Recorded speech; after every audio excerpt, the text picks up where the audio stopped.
আসসালামু আলাইকুম বন্ধুরা, কেমন আছো তোমরা? গত বৃহস্পতিবার রাতে আমার শাশুড়ি আম্মুকে হাসপাতালে ভর্তি করা হয়েছিল। তবে এই ভিডিওগুলো কিন্তু তার ছুটির দিনের ভিডিও। আসলে তার অসুস্থ থাকা এবং তার খেয়াল রাখার জন্য আমি এই ধরনের ভিডিও করতে পারিনি। আর এই ধরনের ভিডিও করার মন মানসিকতাও ছিল না, কিন্তু ছুটির দিনে যখন একটু প্রশান্তি পেলাম তখন ভাবলাম একটু একটু তোমাদের সঙ্গে শেয়ার করি। তো এই সময় আমি মেডিকেল প্যাথোলজিতে যাচ্ছিলাম, যেটা মেডিকেল কলেজের বাইরে ছিল। আর এইখানে আমার শাশুড়ি আম্মুর কিছু টেস্ট লিখে দেওয়া ছিল, যেগুলো রিপোর্ট আমি নিতে যাচ্ছিলাম। আর রিপোর্টগুলো আমি হাতে পেয়ে গিয়েছিলাম।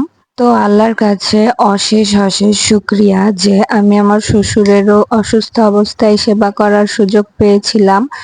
আর উনি আমাকে ভালোবেসে আমার শাশুড়িরও সেবা করার সুযোগ দিয়েছেন। এ ধরনের সুযোগ কিন্তু সবার কপালে আসে না।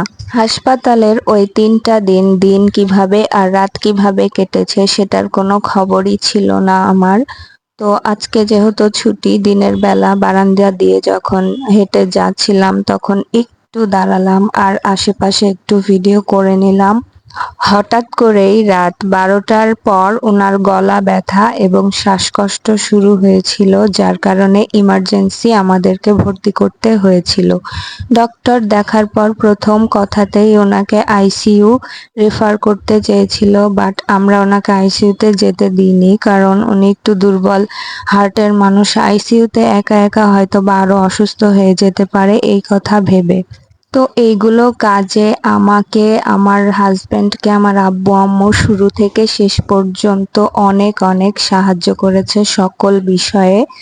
তো আল্লাহর কাছে অনেক অনেক শুক্রিয়া যে আমার আব্বু আম্মুর মতো আব্বু আম্মু পেয়েছি জীবনে। ছুটির পর শাশুড়িকে বাসায় পাঠিয়ে দিয়েছিলাম, আর আমি কিছু ওষুধপত্র এবং যা কিছু প্রয়োজন সবকিছু কিনে নিয়ে শেষ মুহূর্তে বাসায় ফিরছি। তোমাদের কাছ থেকেও অনেক অনেক দোয়া পেয়েছি, তোমাদেরকেও অসংখ্য ধন্যবাদ।